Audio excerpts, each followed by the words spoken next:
and director Cillian Murphy.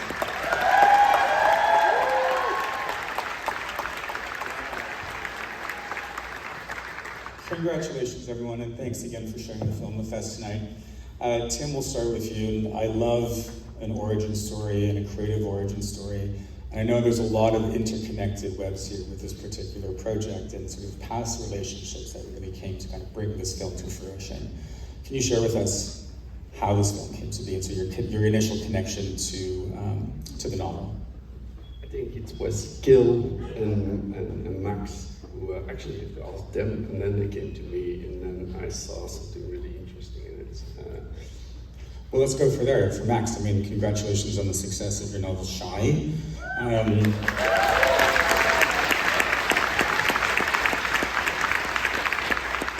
I know you and Cillian have collaborated in the past, and really that was the root, I think. You can share us with that story, please.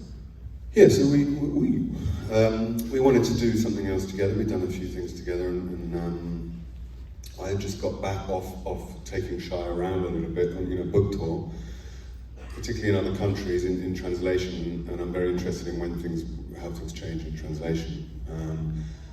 And what was becoming apparent was that people that do this job were standing up at my events and saying, I've never really seen myself represented in a story, or I've never seen this work looked at closely and seriously, and I thought, well, let's do that. So I put it to Cillian, who was keen on the idea, and then it was a question of just turning the whole cosmos of the book, around so the alignments changed, and telling Steve's story, which meant, of course, telling Shy's story, but also everyone else, changing the way we see the ecosystem of a place like that. And we decided to do it in one day and make it the worst day anyone's ever had, which is not unusual. You speak to people that do this work, and every day is a really difficult day. And then the joy of it for me was writing it for Cillian. Cillian, congratulations on the project. Phenomenal role for you, great film.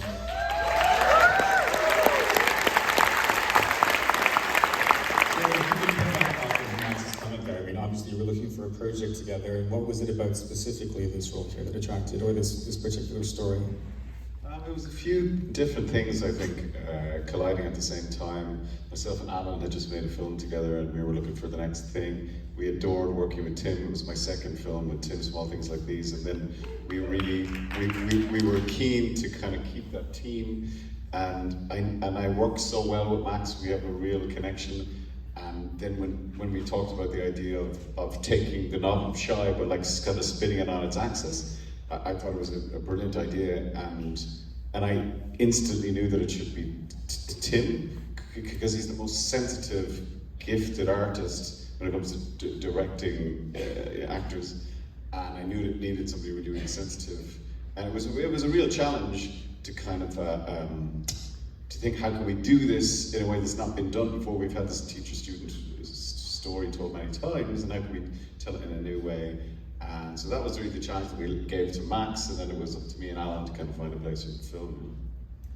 And so Tim, back to you then, in terms of this particular thing. This is your third collaboration now after Peaky Blinders and Small Things Like These. And again, the connection to this particular story. You spoke at the introduction, a very personal connection obviously there, but then there's an artistic route and with working with Cillian in the past. So if you can just share a little bit again about sort of your attraction to the particular script here. I think the script was very unconventional. We came from Small Things Like These, where dialogue was really the top of the iceberg, and Max wrote like a cathedral iceberg on top of the surface.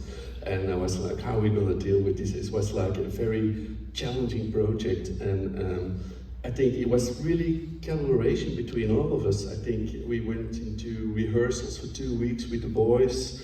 We get to know the boys really well. We were talking one-on-one with the boys, feel their pain. So the boys became the character became the boys. Max saw it all the time. He was rewriting the script as we speak. As we started seeing images, he was rewriting these images.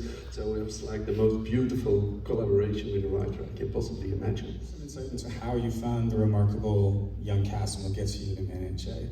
But what a remarkable cast that you had there. How did you find them?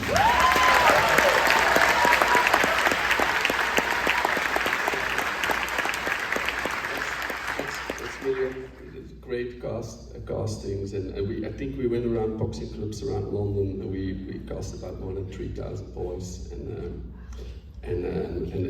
the auditions, I always tried to make these auditions really fun, that people are enjoying themselves, and I remember one boy coming to me and saying like, Tim, I went all the way down from Manchester to this audition. I thought it was really fun. I probably don't have the part, but I think this was one of the best days of my life. And he got the part. And also what Tim does is, which is kind of quite rare now, is if at all possible, like he auditions in person, which is, you don't get that, you know, because there's any actors out there, like you're sending in tapes and tapes and tapes and tapes, and it's really hard to make a connection. Because in the old days, you could get in a room, you didn't get the job, but you made a connection with the team, and Tim does that as much as possible. It's not always possible, but as much as possible. It makes a huge difference to get a way better, you know, audition, I think, for the kids.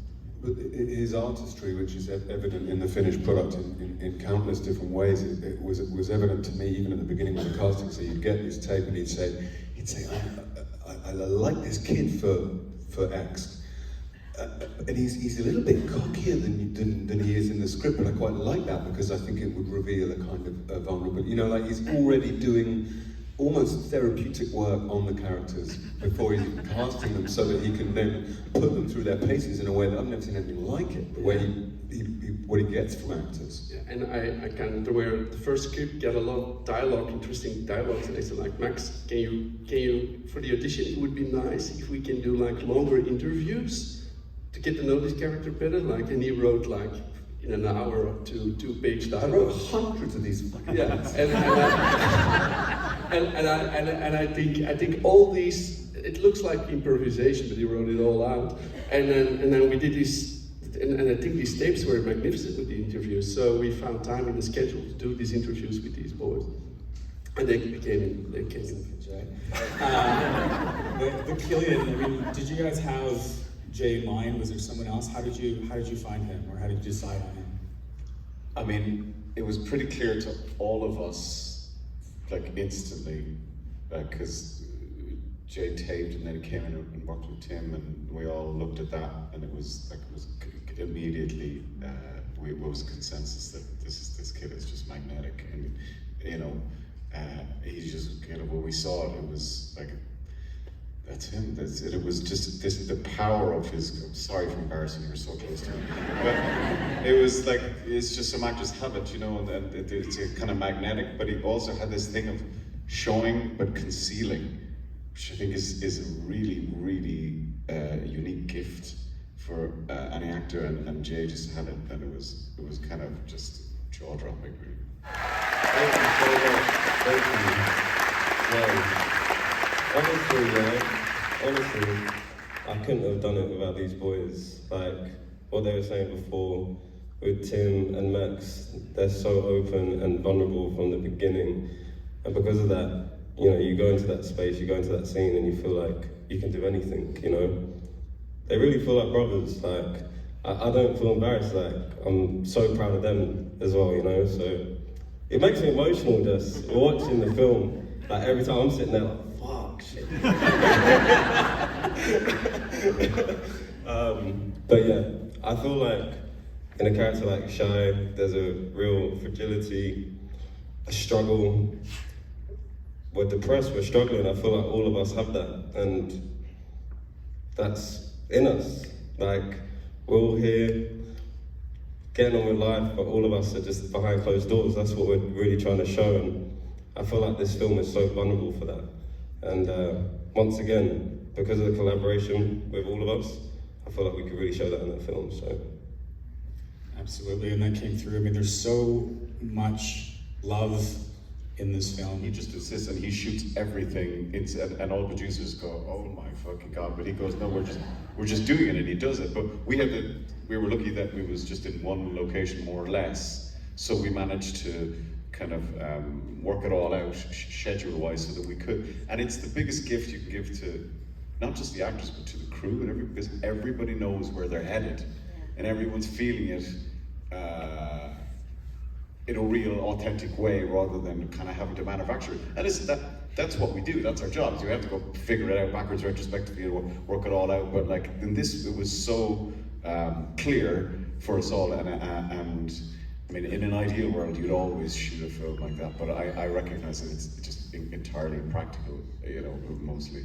And I think that's really so evident. Thank you so much. Thank you so much. Thank you.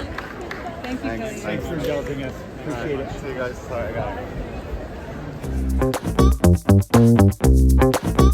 Hey!